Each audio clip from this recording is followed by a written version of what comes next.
español y era imposible que un español, vasco, disculpen, que un vasco fuera protestante, ¿no?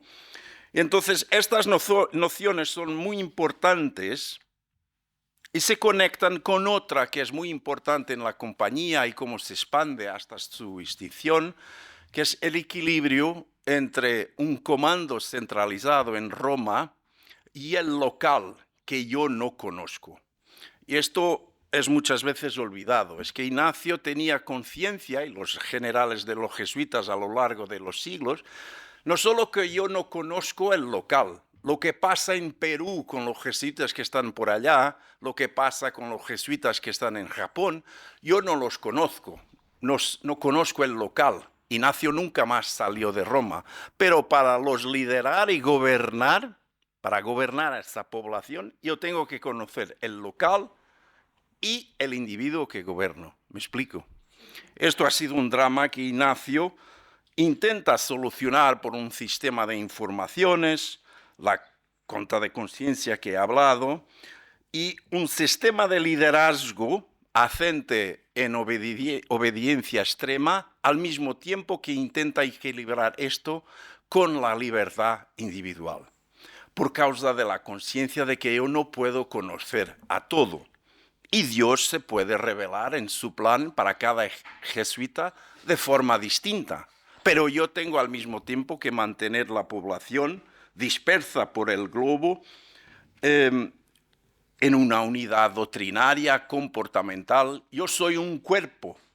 Asimismo, pues embora tenga jesuitas haciendo cosas distintas. Y entonces lo que me parece aquí muy interesante sobre esto es que esto es una forma que yo llamo proto-burocrática de gobernar un cuerpo social y que este tipo de saber, nomeadamente por causa de las herramientas contabilísticas que Ignacio desarrolla, a partir también de su experiencia como parte de la contaduría real. Muchas veces se habla de Ignacio de Loyola como antiguo militar, noble, y nos olvidamos que habría trabajado en la contaduría de la corona. Crea un sistema de contabilidad muy interesante, porque es un sistema en que no está centrado en la posibilidad de representar la realidad, pero es un sistema para constantemente interrogar la realidad. Pero ese sistema no pasa para la modernidad, por supuesto que no, pero hay algo que pasa, que es el movimiento del oral a lo escrito. Para los jesuitas, para Ignacio, lo escrito, la burocracia escrita es fundamental. Escribir cartas, informaciones, contabilidad acerca de los individuos. Son los primeros que sepamos que han hecho evaluación de los individuos para mejor decidir a dónde colocar los individuos. Todo eso después lo tomamos como garantido y como una invención de la modernidad, pero ¿cuál es su origen? ¿No? La posibilidad es que su origen esté en este drama del siglo XVI, en que me confronto con la distancia. Y como la distancia geográfica cambia la noción de espacio e incluso de temporalidad, porque una carta, como tomaba 2 años a llegar al Japón. Y eso inicia la obsesión con lo administrativo, porque lo burocrático, lo escrito y lo administrativo intentan solucionar el drama de la temporalidad y del espacio. Y por eso yo he trabajado, o estoy trabajando, he dicho a Juan que he venido a este sitio, no para deciros lo que he descubierto, pero para compartir las dudas que tengo, que es cuáles son los orígenes intelectuales de estas invenciones de Ignacio, y cómo hay una posibilidad muy fuerte que la Escuela de Salamanca ha tenido una influencia tan grande en la Compañía de Jesús, que esa influencia ha probablemente sido transpuesta para otras nociones y conceptos, ideas que las tenemos como garantizadas en la modernidad, nomeadamente lo escrito, lo administrativo y la posibilidad de centros calculativos que controlan sujetos a la distancia. Es que los jesuitas nos olvidamos esta distinción entre el monasterio y una población global de jesuitas es fundamental en la forma como se lideran, como se gobiernan. Y la modernidad en que estamos hoy está muy asciende en la posibilidad de, a partir de un centro calculativo y burocrático, administrar poblaciones cada vez mayores, pero sin que tomemos tiempo a reflexionar cómo es que es posible garantizar la uniformidad de comportamiento y doctrinaria de esas poblaciones, que los jesuitas lo tenían muy claro. Y eso me parece muy interesante. Al límite podemos decir que Ignacio, como que sin intención, crea el sujeto moderno y una forma de administrar que es moderna, que Colbert en Francia después lo lleva a otro nivel. Hoy en día lo tomamos garantizado, como la Unión Europea lo toma, pero que Ignacio ha sido el primero, influenciado mucho por la corona española, que tenía ese impulso administrativo, ha sido el primero a crearlo. Y pienso que no he tomado mucho más de los 10 minutos. Gracias.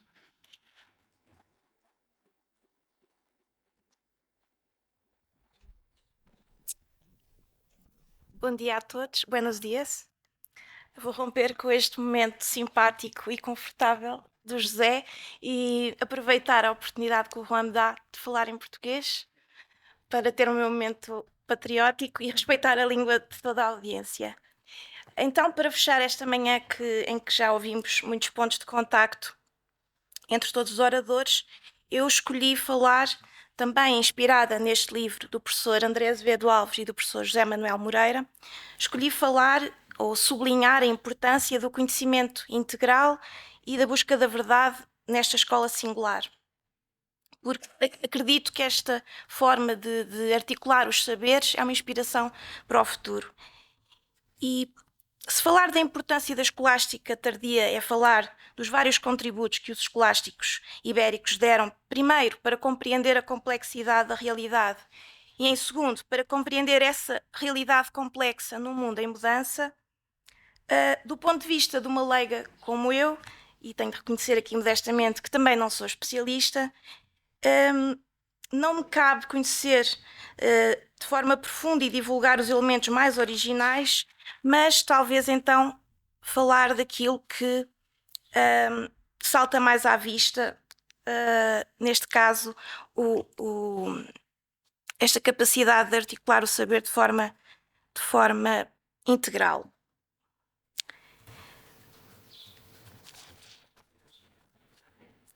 Como muito bem refere também Leonor Drão Barroso, numa nota introdutória ao livro, estes pensadores ultrapassam a estrita reflexão teológica e propõem uma leitura integral da sociedade que inclui não apenas a reflexão jurídico-política, mas também uma proposta de leitura em questões económicas e comerciais orientada por princípios éticos que lhe subjaziam. Nesse sentido, as universidades portuguesas de Coimbra e Évora foram também pontos de contacto fundamentais no intercâmbio de ideias de uma nova geração intelectual de clérigos para quem o rigor metodológico e o debate eram essenciais na busca da verdade. Uma vez que a ética e a teologia eram centrais para qualquer análise económica ou política, os escolásticos não entendiam a economia e a política como disciplinas isoladas, mas sim como parte de uma abordagem mais ampla que incluía, então, a filosofia, a teologia e a ética. Isto porque a sociedade e a economia funcionam bem de forma completa quando estão em harmonia com as regras da moral e da justiça. Os seus exercícios teóricos tinham, sobretudo, um compromisso com a verdade, com a busca da verdade. A filosofia, na tradição de Aristóteles e de São Tomás, investiga as coisas humanas que dizem respeito à felicidade e ao modo de viver honestamente neste mundo. Assim, nota-se, como na nossa época, a chamada multidisciplinariedade. É uma palavra da moda nas universidades, mas parece tão difícil de transformar essa ambição em realidade. Os académicos foram ensinados e habituados a pensar de forma muito compartimentada e técnica, com orgulho da sua área do saber, orgulhosos das suas soluções e explicações infalíveis, sem consideração pela complexidade e muitas vezes sem uma moldura ética no desenvolvimento do seu pensamento. E assim assistimos muitas vezes à valorização da chamada ecologia integral, que tem pouca reflexão do ponto de vista ético e insiste nesta separação entre a espiritualidade e a academia.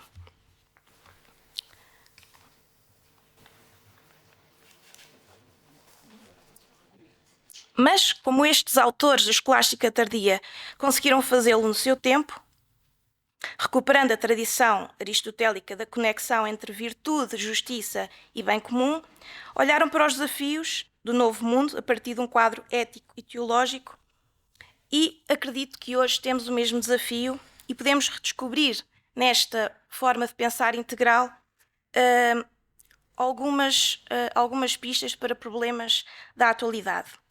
E eu sugeria abrir alguns desses temas para reflexão de como esta forma de pensar integral nos pode ajudar. Por exemplo, quando assistimos à imposição política de objetivos de desenvolvimento internacionais que ignoram as particularidades nacionais e que carregam uma agenda própria ideológica. Porque, se formos honestos e assentarmos a nossa reflexão no enquadramento ético e filosófico da busca pela verdade, é necessário desafiar essa proposta moral secular que se apresenta como supostamente fatal, desejável e consensual.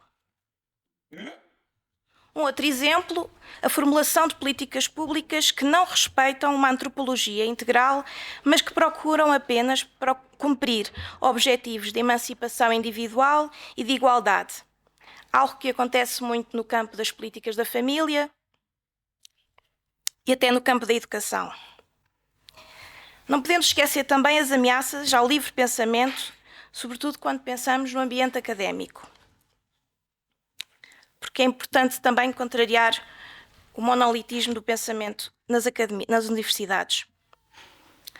Noutro aspecto mais material, e porque os escolásticos também nos falaram destas reflexões do campo económico, em articulação com a reflexão ética, podemos olhar de forma diferente para as dificuldades materiais das populações nacionais que ficam em condições vulneráveis devido à crise da habitação, à sobrecarga dos serviços, devido à pressão dos fluxos migratórios.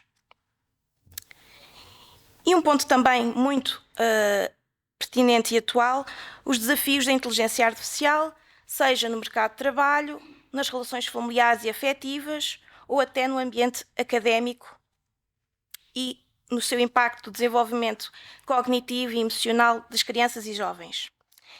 Esta é, portanto, a reflexão que eu achei interessante fazer e que me despertou a atenção pela forma como os escolásticos nos desafiam a pensar as disciplinas de forma integrada, e penso que este é o legado valioso que os pensadores da Escola Ibérica nos deixaram e que devem servir de incentivo à valorização do pensamento holístico, que respeita uma hierarquia de valores na busca da verdade, incorporando o que é permanente, mas também sempre buscando a criatividade na atualidade. Muito obrigada.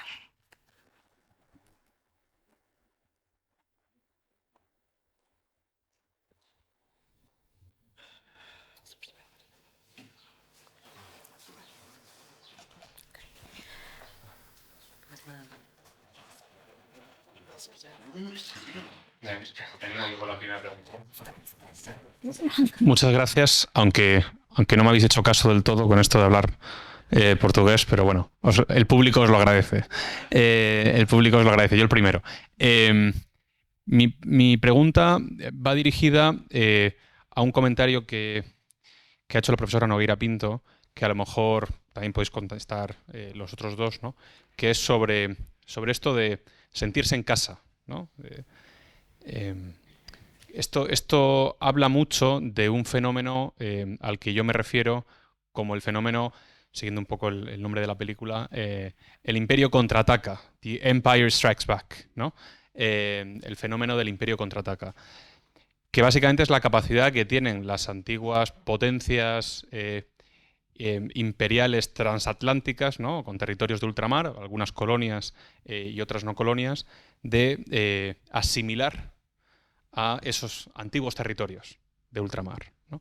Entonces, por ejemplo, pues España tiene una mayor facilidad de incorporar a inmigrantes procedentes de la América hispana, de la que tiene Reino Unido, ¿no? De asimilar a inmigrantes de India, de Pakistán o de Somalia, por ejemplo. O de la que tiene Francia de asimilar inmigrantes argelinos o senegaleses, ¿no? Entonces, y yo creo que también esa capacidad de asimilación habla de cómo se hizo imperio en ese momento, ¿no? Es decir, si se evangelizó o no, si se enseñó un idioma o no. Evidentemente, no vamos a pelearnos. También es cierto que hubo diferencias notables entre la forma de hacer imperio de España y de Portugal, ¿no? En la época. Pero quizá podíais, ¿no?, puntualizar algunas cosas comunes de cómo el mundo ibérico hizo imperio, ¿no? Y en qué sentido esos habitantes de antiguos exterritorios, ¿no?, de Portugal o España, pues se pueden sentir en casa en esta península ibérica nuestra y nosotros en esos países. Muchas gracias. Gracias, Juan. Bueno, creo esto es un tema que genera una gran polémica en la academia en estos tiempos, pero creo que lo que se ve en el caso de Portugal y de la lusofonía, que es el legado del Imperio portugués. Creo que es evidente, por ejemplo, el poder enorme, el potencial, ¿no? El poder enorme del Brasil. Entonces, que hoy no hay una simetría de es colonizado, es colonizador. Yo creo que no hay. Creo que también es totalmente verdad el hecho de que habemos tenido muchas olas de emigración viniendo de Cabo Verde, de Brasil, etcétera, sin cualquier problema. Y, por ejemplo, cuando ha habido la crisis en 2011, 2009, 2011, muchos portugueses se han ido a Angola y al Brasil para hacer face a la crisis. Entonces también hay un otro lado.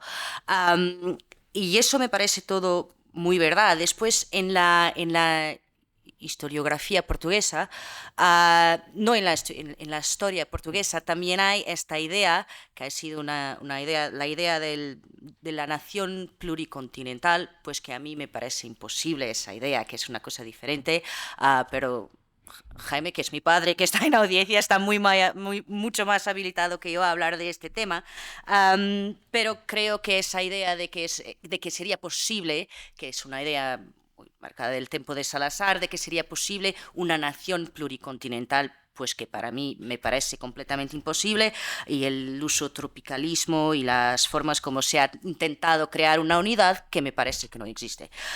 Pero existe esta fraternidad, nos sentimos más próximos. Yo me siento muy próxima de un caboverdiano, de un angolano, y creo que es la misma cosa. Otra cosa interesante es que, por ejemplo, en el caso de Mozambique, el proceso de colonización, por mucho tiempo se ha dado la libertad religiosa, y por eso se ve la influencia, por ejemplo, del Islam en algunos puntos de la costa swahili, es muy evidente, y eso solamente ha sido no terminado completamente, pero se ha andado un poquito para atrás cuando ha habido la cuestión de la ocupación efectiva, en que era importante, efectiva más, quizás ya no habría espacio para la libertad religiosa. Pero creo que en el caso de Portugal es verdad que hay una manera diferente de hacer imperio. Desde luego, esto es algo que también siempre he escuchado de un otro experto, que es que ha sido una colonización de hombres solteros. Es muy interesante si ves en el caso inglés la columna pionera que ha ido a Rhodesia, la descripción cuando dicen quiénes iban en esa columna, se dice cuántos hombres, cuántos caballos y cuántas mujeres solteras. No era una colonización de hombres solos. No ha habido miscigenación. En el caso portugués haya habido porque era una colonización de hombres que iban muchos de ellos solos. Entonces creo que eso también hace mucha diferencia, y la cuestión de la religión. Y no sé si quieren.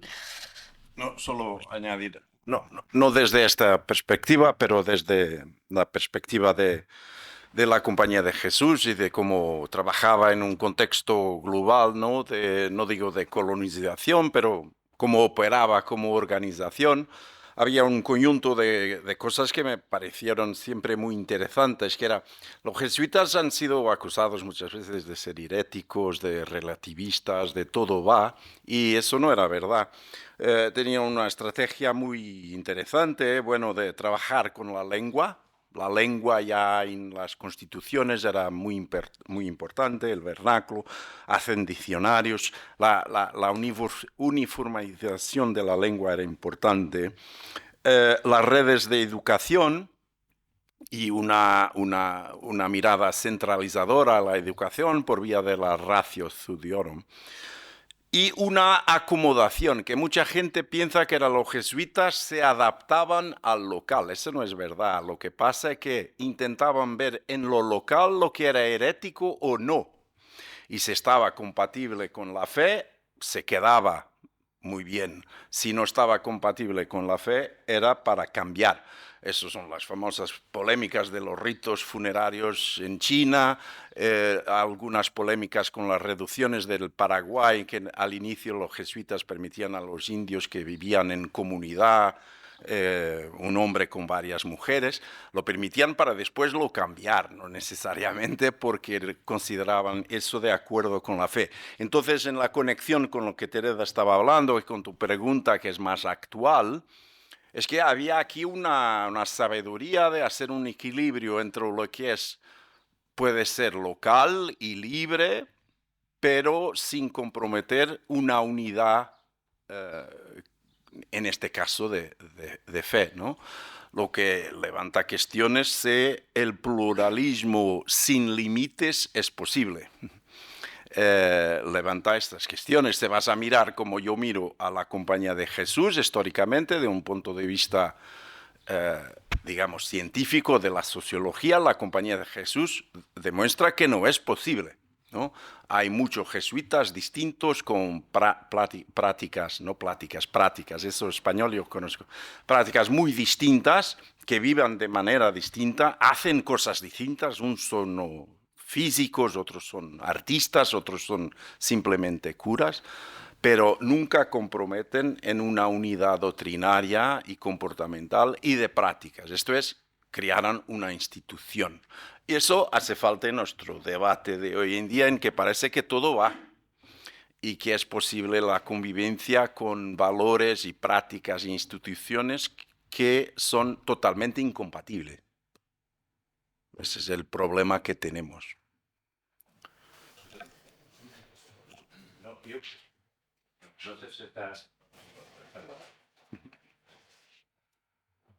Para acrescentar algo, vamos, porque a lo que estaba diciendo Teresa, mi hija. Yo creo que lo importante y lo distinto, yo creo que pasó con el Imperio Portugués y España también, es la exportación del Estado. Los otros, vamos a ver, el colonialismo, el imperialismo holandés, inglés, de hecho es por compañías privadas. Los holandeses, por ejemplo, que tenían un Mauricio de Nassau, que era un gran gobernador del Brasil holandés, la compañía lo echó. Y por eso el Brasil no, yo creo que el Brasil no fue holandés también por eso, porque estaba dando prejuicio y ellos no, al contrario, la Compañía de Indias Orientales continuaba. Nosotros tuvimos la idea de exportar el Estado, que claro, se empezó por hacerlo con India, con las que eran sobre todo un control, esencialmente un control de tráfico de especiarías y todo eso. Pero pasando a los tiempos más modernos, y como Teresa estaba diciendo, Angola es una colonización de hombres solos. O sea, hombres solos que ahí hicieron o primeras o quizás segundas o terceras familias. Iban solos, pero algunos tenían ya familias. Y los comportamientos son muy interesantes porque, por ejemplo, hay una carta de una señora, es una carta que es conocida, es una señora de una familia importante de Lisboa que escribe a una amiga en 1912 diciendo: en Luanda hay solo 6 señoras, incluyendo yo misma. O sea, que sería la mujer del gobernador, del comandante militar, todo eso. Ustedes, a lo que sé, en España, en Hispanoamérica, empezaban con el centro de las ciudades, la Plaza Mayor, a donde ponían los símbolos del poder. Los tribunales, la catedral, el gobierno militar, todo eso. O sea, que esta es la idea de exportar el Estado. O sea que es distinto de las, yo llamaría más, civilizaciones más comerciales, que están menos preocupadas con lo político y con lo religioso también, porque yo no creo, vamos, a partir del siglo XIX, sí, y los misioneros protestantes ingleses también, pero antes no se ve mucha preocupación de adoctrinar o cristianizar a los indígenas, no se ve de todo. O sea que yo creo que esa es la distinción. Y claro, distinto también en las varias colonias o varias provincias. Por ejemplo, en Angola hay fotos, yo conozco muy bien Angola, creo que estuve en las 18 provincias de Angola, cosa que pocos angoleños tuvieran. Conozco muy bien del tiempo, de nuestro tiempo, del tiempo de la Guerra Civil y después. Y es muy interesante porque, por ejemplo, se ve en los años 50 fotografías de bailes a donde chicos negros, están danzando con blancas y no son prostitutas, son personas de ahí, de familias. O sea que es una integración mucho más fuerte que en Mozambique, a donde había un dominio. Porque también está relacionado, yo creo, que con la economía. La economía de Mozambique, por ejemplo, era una economía de grandes compañías más tácticas. O sea que los portugueses que iban a trabajar a Mozambique iban normalmente para cuadros medios superiores de grandes compañías. Los que iban para Angola no, iban a procurar. Normalmente era gente muy pobre, o entonces malos hijos de buenas familias también se los mandaban ahí para que, vamos, cuando había pequeños delitos o algo así, tradicionalmente, antes se fue a Brasil, después se fue a Angola y tal, porque ahí se olvidaba un poco las cosas. El imperio también servía para eso. No, y yo creo que eso es el punto. Para terminar, Teresina estaba diciendo que no acreditaba. Yo acreditaba y fui. Debo de ser el último voluntario, porque había muy pocos. Yo creo que debe de ser porque me ofrecí 2 meses antes del 25 de abril, o sea que debo de ser el último voluntario de ese proyecto que, claro, como hoy gracias a Dios somos todos un poco hegelianos y racionalizamos el acontecido, ¿no? Porque si no, quedábamos un poco locos como mucha gente que anda por ahí. Gracias.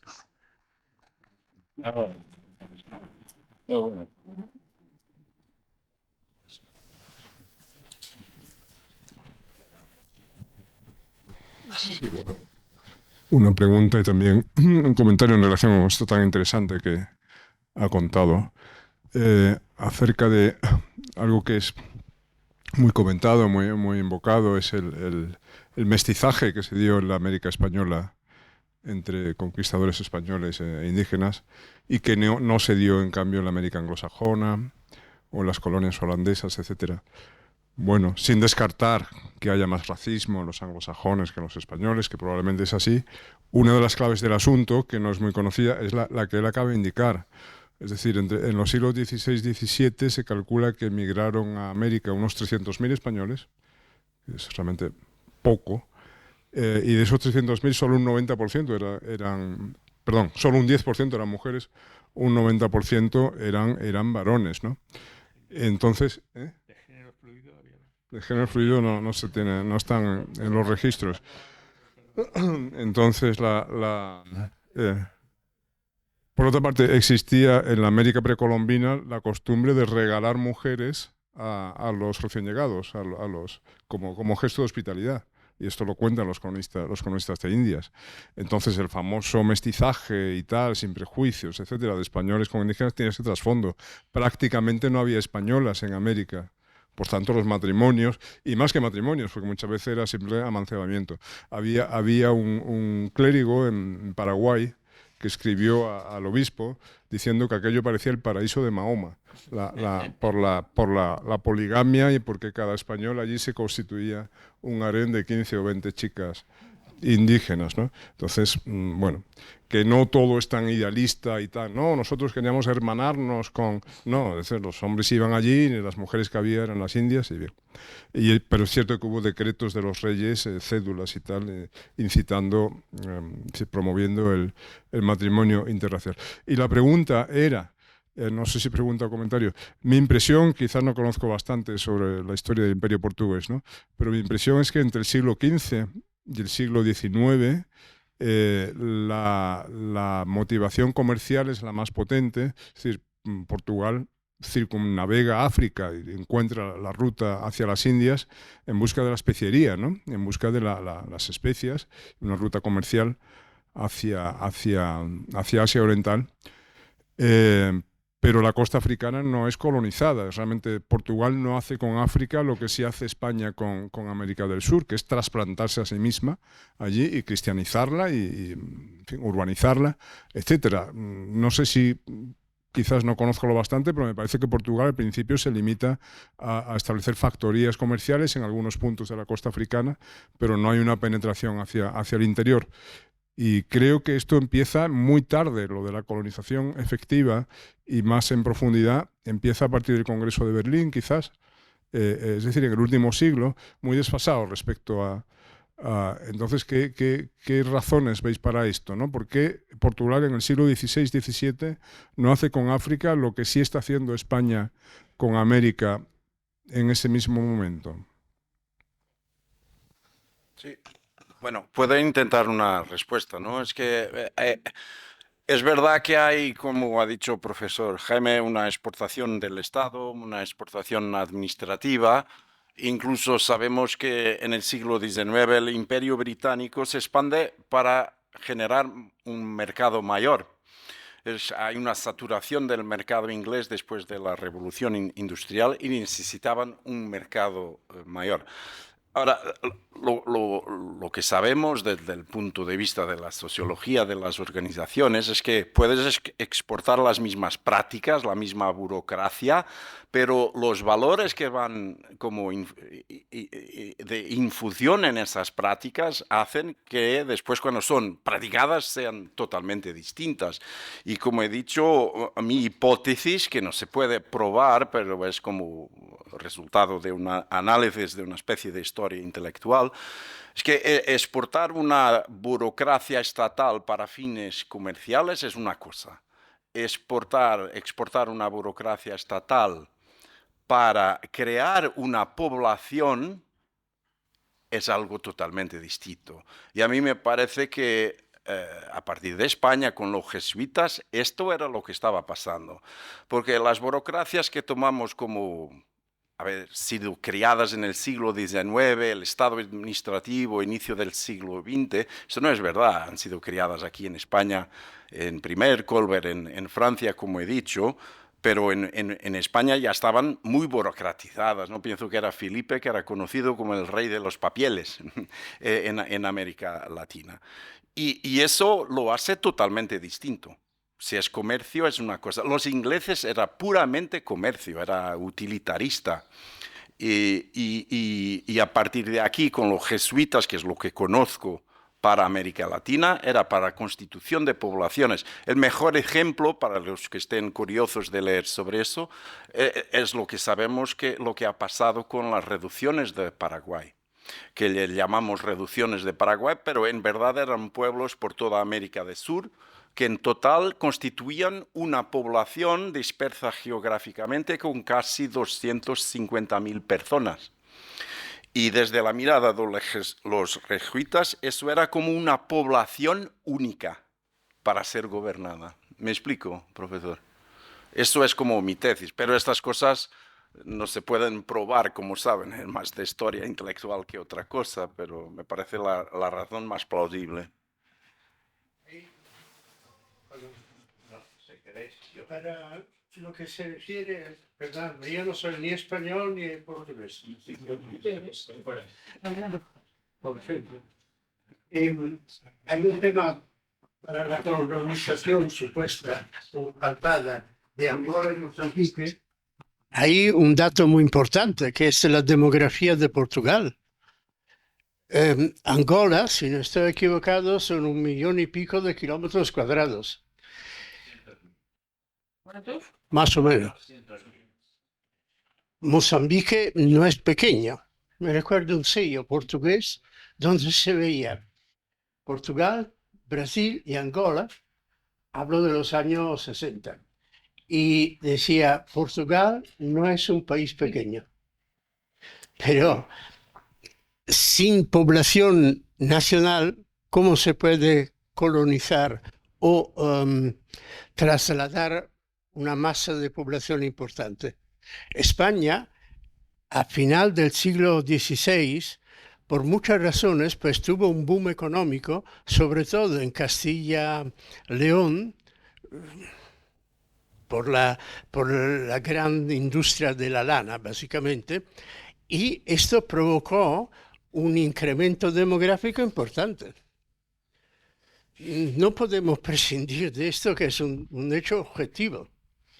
Si pensamos que New England fue colonizado a partir del siglo XIX, pues, y ahora está donde está en Estados Unidos, pues, ¿por qué? Porque se escaparon ingleses y luego a mediados del siglo XIX, pues polacos, italianos y escandinavos muchísimo, fue un constante. Entonces, no se puede hablar solo de una colonización a partir de una población muy reducida, porque los venecianos no consiguieron colonizar nada, porque eran 4 gatos. Sí.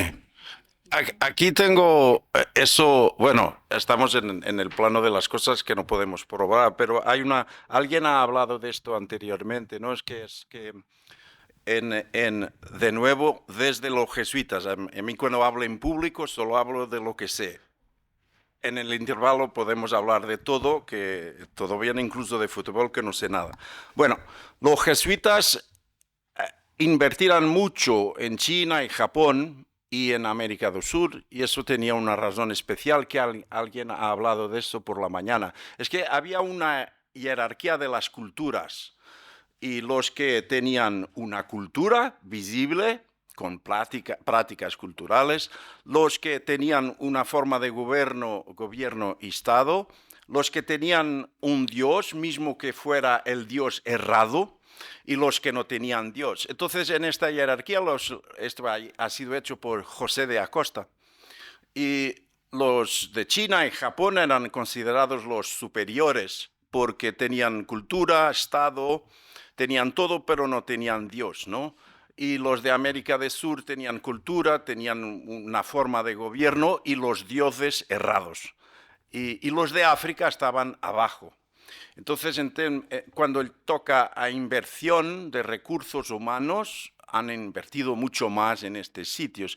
Hay también una cosa que pienso que es Mariana de Austria, si no me equivoco, que ha hecho en herencia la mayor donación probablemente de siempre a la Compañía de Jesús.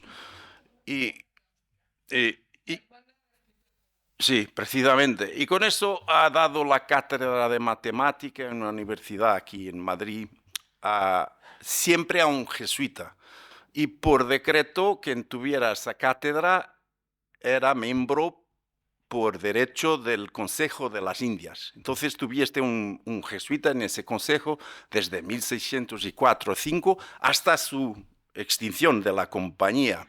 Y esto también ha influenciado mucho la mirada de la compañía hasta América del Sur, más que África, cuando toca inversión de recursos financieros y humanos. ¿Me explico?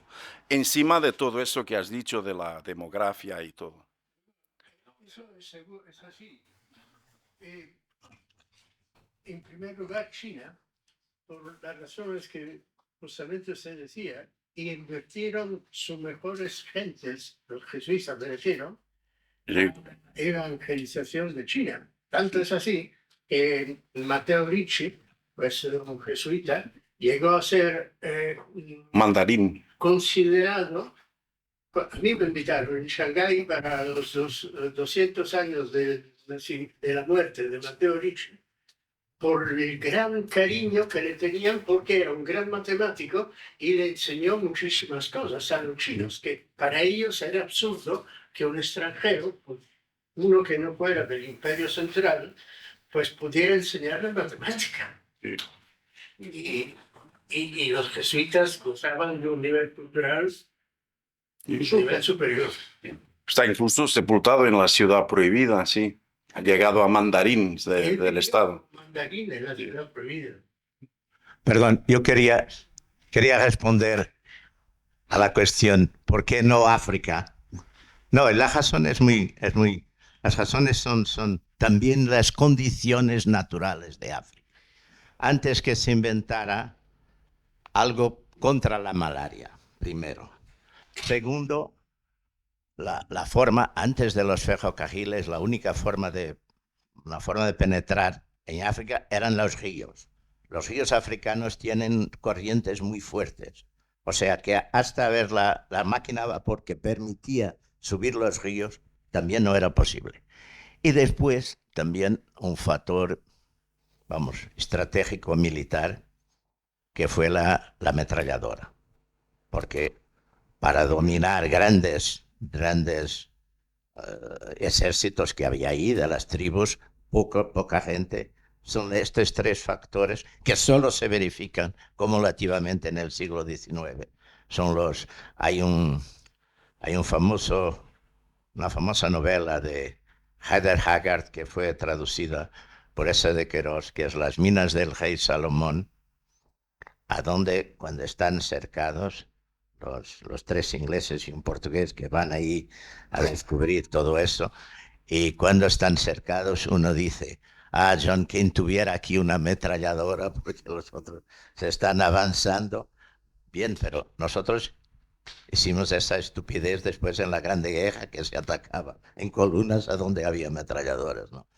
Pero esos factores son muy importantes y porque las condiciones climáticas, porque la gente se morían ahí fácilmente, hasta haber exactamente tratamiento para la malaria. Y después fue la conferencia de Berlín con la historia de la ocupación efectiva, porque lo que valía antes era el primado de la descubierta, ¿no? Era el primado, llegamos aquí primero y tal. Después, los más importantes, ustedes llegaran aquí, pero ¿a dónde están?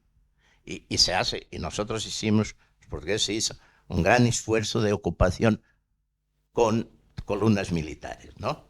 Y entonces todo eso, está también ligado a estas condiciones locales, también, claro, a intereses económicos, al balance geopolítico de las potencias, todo eso, claro que cuenta, ¿no? Claro que también teníamos una demografía, teníamos una demografía baja, porque teníamos el siglo XVI 1.200.000.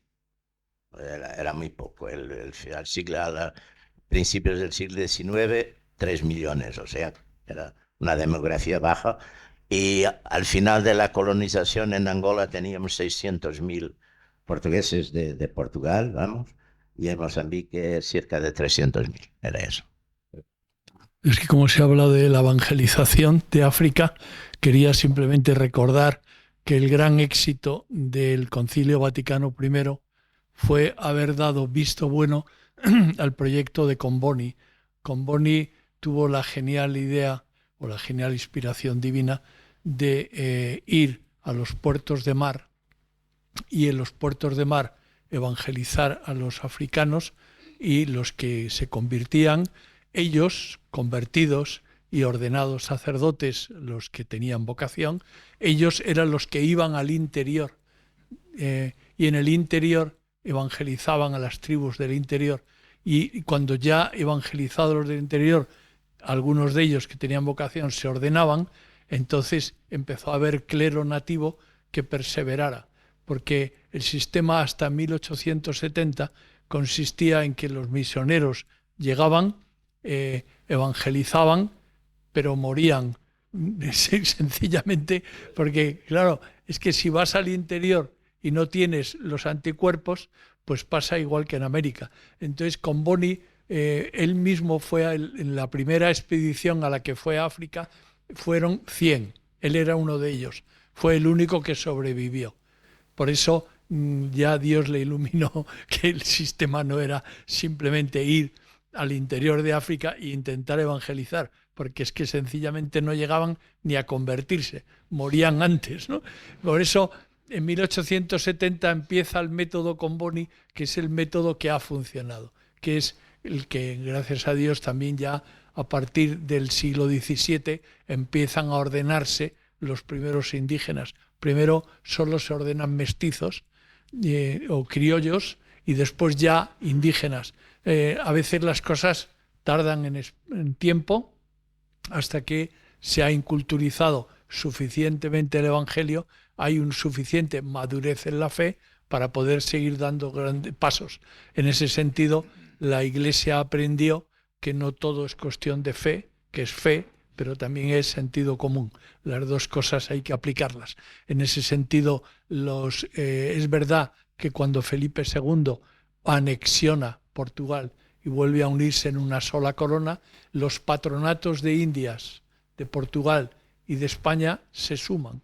Suman los patronatos, es decir, suman las fuentes de financiación, y también suman los misioneros, porque al ser un solo patronato empezaron a ir misioneros españoles a lugares como la India o como Japón, como China, de modo que en ese tiempo en el que estuvieron unidos, ahí volvieron a utilizar el mismo sistema de América, y en ese sentido lo que se estaba haciendo en Brasil o lo que se estaba haciendo en América se lleva a Japón, a la India, y luego efectivamente cuando vuelven a separarse, entonces vuelve ya la realidad, fe y sentido.